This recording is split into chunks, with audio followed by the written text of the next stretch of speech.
Mesdames et messieurs, bonsoir. Merci d'être avec nous. À la une de ce journal, situation sociopolitique en Côte d'Ivoire, le président exécutif Sébastien Dano-Djedje continue ses rencontres avec les structures du parti et les organisations partenaires. Organisation non gouvernementale américaine, l'Institut républicain international IRI en audience au PPACI.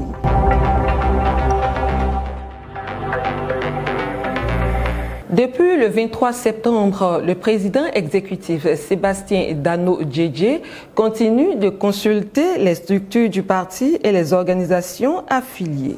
Aujourd'hui, 26 septembre, au siège du parti, il a reçu les organisations membres du mouvement Trop c'est trop. Ces consultations sont relatives à l'analyse de la situation sociopolitique en Côte d'Ivoire.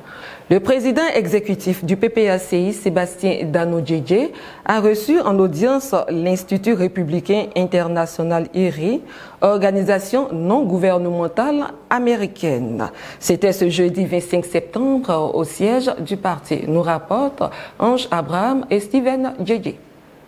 En présence des membres de la direction du parti, le président exécutif Sébastien Dano-Djedje a reçu la délégation de l'Institut républicain international conduite par Mme Dana White pour une séance de travail. L'Institut républicain international œuvre pour la promotion de la démocratie. Il a mis en place une évaluation technique du cycle électoral en Côte d'Ivoire. À cet effet, l'organisation a déployé une mission d'évaluation préélectorale à Abidjan du 21 au 26 septembre. Afin d'y rencontrer les acteurs politiques, institutions et de la société civile impliqués dans le processus électoral. C'est dans ce cadre que les responsables de cette organisation non gouvernementale américaine ont rencontré la direction du PPACI. La séance de travail concernait évidemment le processus de l'organisation de l'élection présidentielle d'octobre 2025. Elle s'est déroulée à huis clos. Après cette rencontre, l'organisation non gouvernementale a animé une conférence de presse au plateau. Nous rapportent encore Ange Abraham et Steven Djedje. Cette conférence de presse était relative aux conclusions et recommandations de la mission d'évaluation préélectorale qui a séjourné en Côte d'Ivoire du 22 au 26 septembre 2025. Au cours de la conférence, le président de l'Institut républicain international, Dr Daniel Twining, et ses collaborateurs ont relevé ces principaux points critiques susceptibles d'entacher la crédibilité de l'élection présidentielle d'octobre prochain. Sur la base de son évaluation de l'environnement préélectoral, la délégation a identifié 5 principaux sujets de préoccupation. 1. Compétition politique et choix des électeurs limités en raison de la disqualification des principaux candidats et de l'absence de candidats alternatifs. 2. L'apathie et la privation du droit de vote des électeurs, en particulier chez les citoyens ayant atteint 18 ans qui ne peuvent pas participer en raison de la clôture de la période d'inscription sur les listes électorales en novembre 2024. 3. Le manque de transparence dans le processus de parrainage des candidats qui ne peut pas être audité, alimente les soupçons de manipulation. 4. Des rapports de harcèlement et d'intimidation visant des partisans de partis politiques. Et 5. L'absence d'un calendrier électoral accessible au public, ce qui obscure le planning des activités électorales et restreint la capacité du public à surveiller le processus de même que la redevabilité. L'environnement de la campagne électorale en vue de l'élection présidentielle d'octobre 2025 est caractérisé par d'importants défis pour la compétition politique. Le Conseil constitutionnel a approuvé 5 candidats sur 60 pour l'élection présidentielle, disqualifiant plusieurs personnalités majeures de l'opposition pour des motifs juridiques tels que le statut sur les listes électorales, des questions de nationalité et des déficiences de parrainage. L'absence de procédure d'appel restreint davantage la compétition politique, alimente les soupçons de manipulation et sape la confiance du public dans le cadre juridique. Fort des inquiétudes que suscitent ces points évoqués, l'Institut républicain international fait des recommandations, au nombre desquelles s'abstenir de tout discours et de toute conduite électorale préjudiciable, libérer les membres des partis détenus et protéger la liberté de presse. La mission a regagné les États-Unis d'Amérique cet après-midi. La paix, une denrée rare et prisée par tous les peuples du monde. Cette année, dans ce climat préélectoral tendu, nous assistons depuis quelques jours aux dérives langagières des cadres du pouvoir RHDP. Langage visant à jeter l'opprobre sur l'opposition ivoirienne. Une analyse de Françoise Rabé. Feu, le président Félix Houphouët-Boigny disait « La paix n'est pas un vain mot, mais un comportement ». De 1993 à 2001, les tenants du pouvoir en Côte d'Ivoire, aujourd'hui, ont passé le clair de leur temps à menacer cette paix, dûment imposée par le président Houphouët-Boigny et le président Henri Konan Bédié. Des injures dans les journaux aux menaces verbales. La Côte d'Ivoire a vécu toutes sortes de crises. Coup d'État militaire le 24 décembre 1999, tentative de coup d'État en janvier 2001, la rébellion du 18 et 19 septembre 2002 qui divise le pays en deux et fait des milliers de victimes, d'orphelins et de veuves. Malgré ces heures chaudes, le président Laurent Gbagbo disait toujours « Asseyons-nous et discutons ». Oui, la discussion, l'échange des idées et l'écoute, l'arme des forts et non des faibles. Depuis quelques jours, la classe politique ivoirienne RHDP est en branle. Entre conditions de vote, exhortation à la paix et menaces à peine voilées, des ministres aux députés, en passant par les alliés, une seule phrase, le désordre ne sera pas toléré. Si d'autres ont accepté la rébellion hier, nous ne l'accepterons pas. Autant de propos distillés dans les assemblées de grandes rencontres. Le calme olympien du président Laurent Gbagbo semble en déranger plus d'un. Pour parler dans le jargon ivoirien, l'on pourrait dire « ça tremble de partout ». De l'exhortation des jeunes à la paix, à la maturité électorale de ceux-ci, dans toutes les villes de la Côte d'Ivoire et dans les communes d'Abidjan, les caravanes de sensibilisation du maintien de la paix sont organisées. L'on pourrait se demander si nous sommes en période de crise, ce qui n'est pas le cas.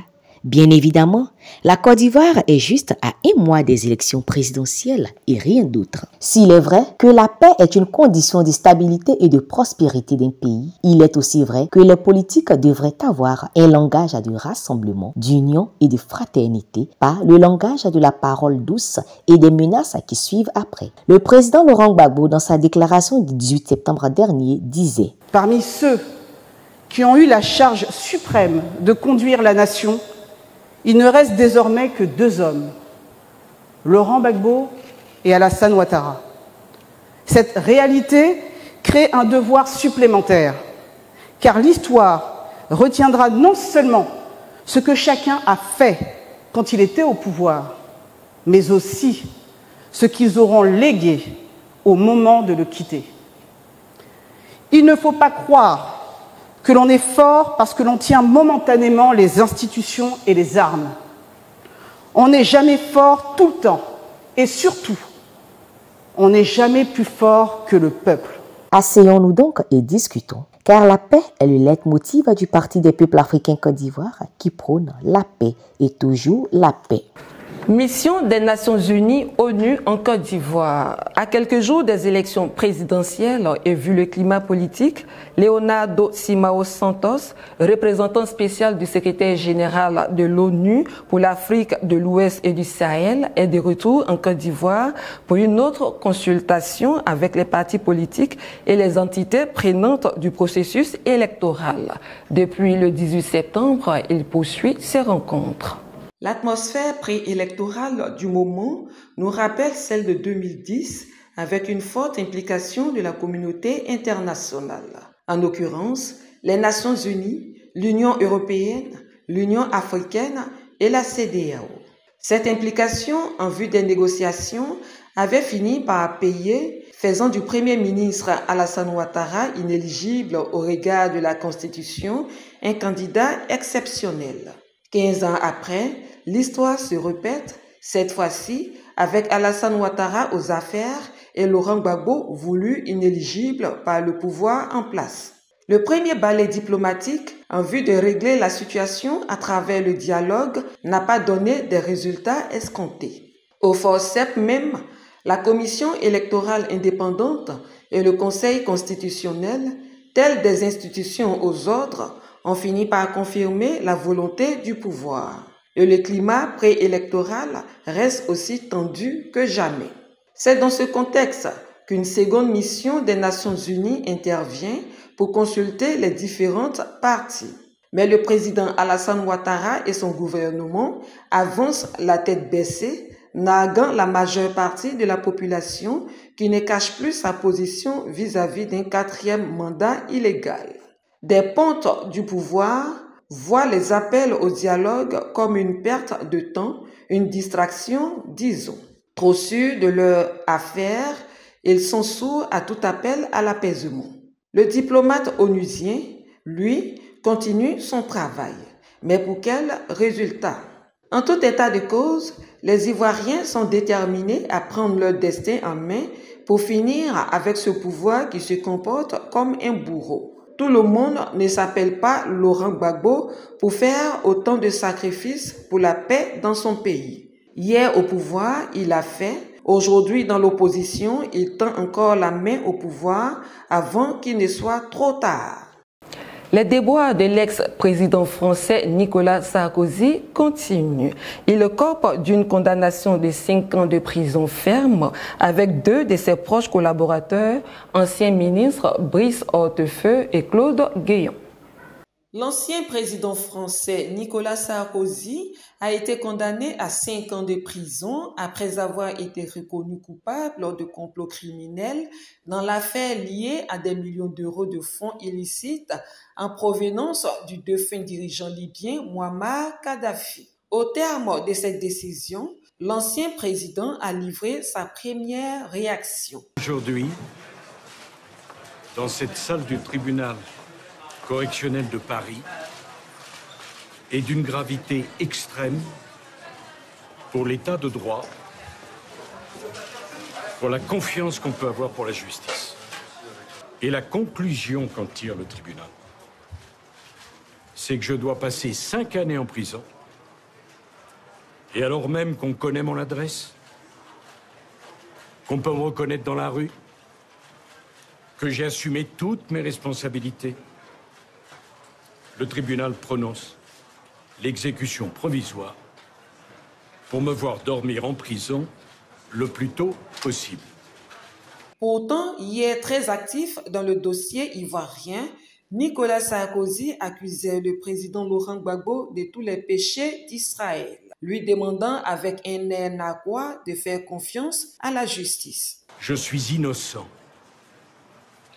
Cette injustice est un scandale. Je ne m'accuserai pas de quelque chose que je n'ai pas fait. Naturellement, je ferai appel. Sans doute devrais-je comparaître les menottes aux mains devant la cour d'appel. Ceux qui me haïssent à ce point pensent m'humilier. Ce qu'ils ont humilié aujourd'hui, c'est la France. C'est l'image de la France. Et si quelqu'un a trahi les Français, ce n'est pas moi. C'est cette injustice invraisemblable auquel vous venez d'assister. La justice n'est pas seulement juste quand il s'agit des autres. Il va falloir l'affronter avec dignité, comme le président Laurent Gbagbo l'a fait à La Haye. C'est tout pour aujourd'hui. Merci de nous avoir suivis. Excellent week-end à toutes et à tous. Laurent Gbagbo, président en octobre 2025. Au revoir.